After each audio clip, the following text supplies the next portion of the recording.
Novo livro do Apocalipse ou da Revelação. Capítulo 62.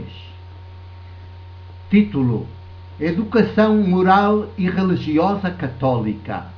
Chegue depressa o dia em que ela seja extinta. Dada a extensão do capítulo, vou dizê-lo em duas partes. Esta é a primeira. Versículo 1.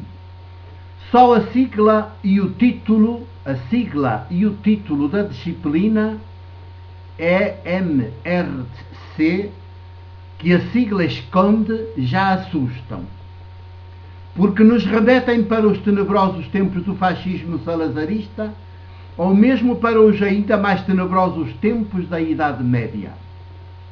A sigla EMRC e a disciplina que dentro dela se esconde é exatamente Educação Moral e Religiosa Católica.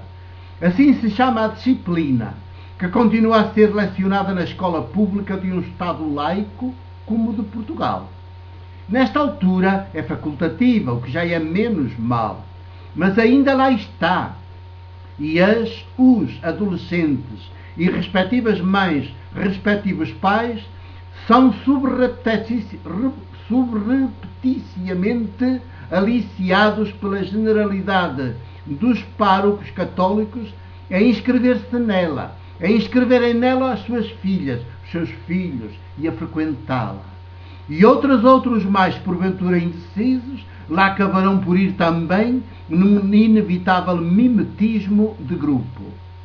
2. Temos assim um Estado laico como o do Portugal, a pagar mensalmente a párocos e a leigos, indicados diretamente pela hierarquia da Igreja Católica, para lecionarem esta disciplina, quase sempre uma mera extensão da catequese paroquial, feita do moralismo, que tresanda, e de missas dominicais quase sempre castradoras e infantilizadoras. Mas alegremo-nos, porque inclusive entre os incondicionais defensores da manutenção desta disciplina na escola pública, já há quem admita que o futuro dela parece incerto, nomeadamente se quem a leciona insistir em fazer dela pouco mais do que uma mera extensão da catequese paroquial para crianças e adolescentes. 3. Educação moral e religiosa católica. Todo eu me arrepio só de ouvir hoje este título. E mais me arrepio ainda ao saber que se trata de uma disciplina lecionada na escola pública, paga pelo Estado laico a professores indicados pelos respectivos bispos das dioceses onde as escolas estão a funcionar.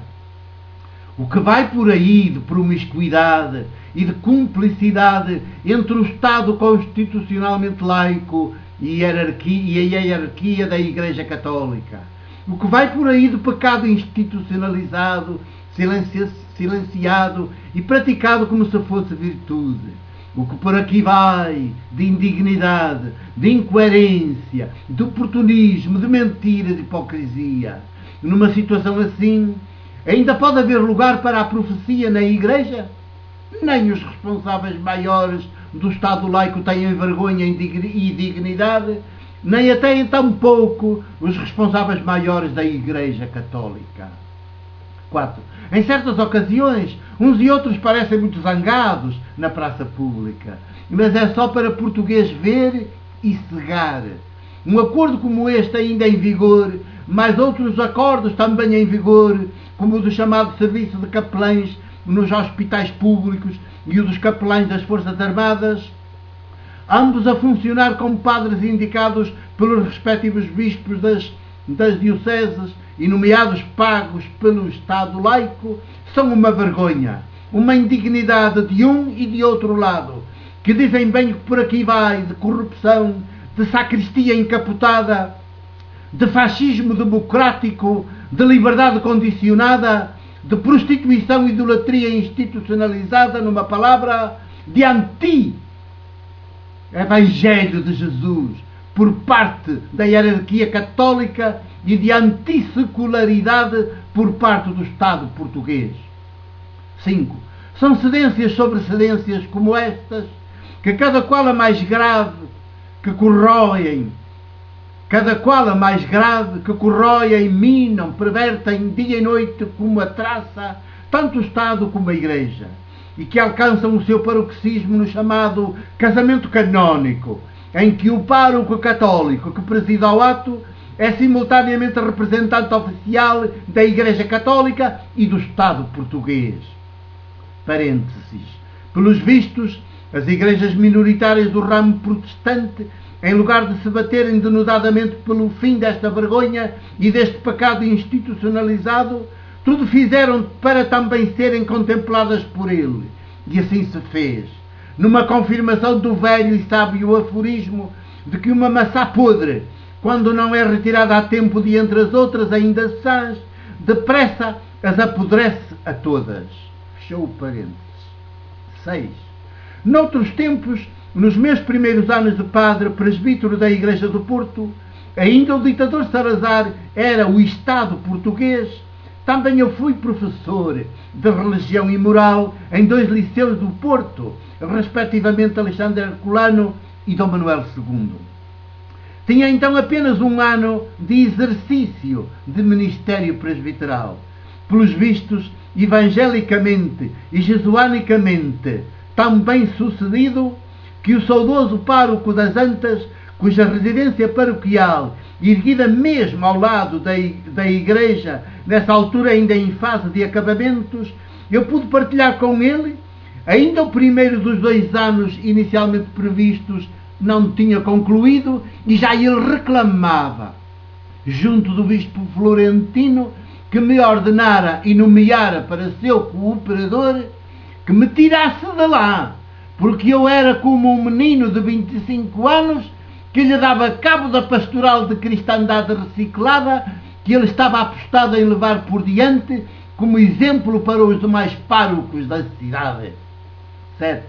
As minhas gargalhadas e a minha liberdade de pensamento e de palavra e de ação, mais a minha ternura e o meu acolhimento às pessoas, com destaque para as mais pobres e as menos escolarizadas, a minha disponibilidade a horas e fora de horas, a entrega à missão de evangelizar os pobres, que já então marcava bem a diferença nas homilias que me cabia proferir aos domingos, nomeadamente naqueles domingos em que ele estava ausente devido a compromissos pastorais noutras dioceses do país, levaram-no depressa a concluir que a minha presença fazia implodir desde dentro o poder eclesiástico, a burocracia do cartório, a seriedade institucional, o status eclesiástico que ele tão meticulosa e exemplarmente cultivava.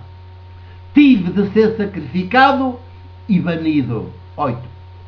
O bispo Florentino foi o sumo sacerdote desse sacrifício incruento, em que eu fui a vítima. Sacerdote idólatra, diga-se sem hesitar, como são todos os sacerdotes das religiões, também da católica, porque todo o sacerdócio é idolatria, culto do ídolo.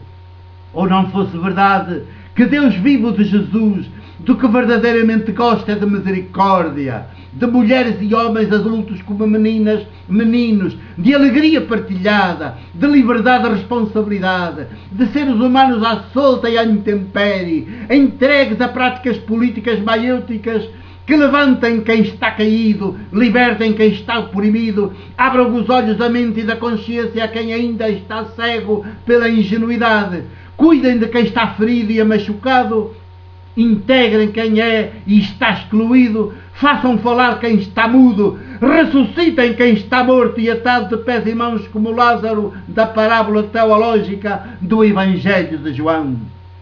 9. Chamou-me o bispo Florentino ao seu enorme palácio episcopal, junto à Sé, e ditou a sentença. Eu tinha de deixar a paróquia das Antas e passar ao liceu Alexandre Herculano como professor de religião e moral. Na altura, nem eu sabia nada dos meandros com que o poder eclesiástico se cose e medra. A nomeação surpreendeu-me Apanhou-me totalmente desprevenido. Ainda esbocei timidamente dizê-lo ao bispo Florentino. Ele havia sido, antes de ser eleito e ordenado bispo, meu diretor espiritual à força. Nos 4 anos em que vivi, estudei no seminário de Vilar, e por isso o seu ascendente institucional sobre mim era quase esmagador. Mas ele fez questão de manter a sua decisão e eu lá avancei, claro, cheio de expectativa. 10.